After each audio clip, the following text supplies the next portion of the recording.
Struggling to find where to add your navigation menu in Elementor? You'll have a fully working menu on your page in under 4 minutes. We'll open the Projects page in Elementor, find the WordPress menu settings, select the correct menu, and save your changes. Follow along step by step. To begin, edit the Projects page with Elementor. Now, click on Highlight.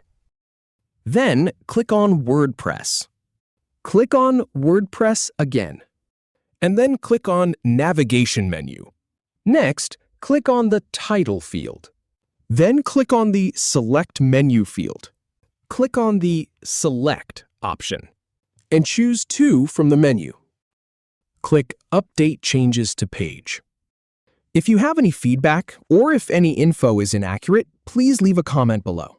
We'll do our best to answer or redo the video if needed. Thanks for watching.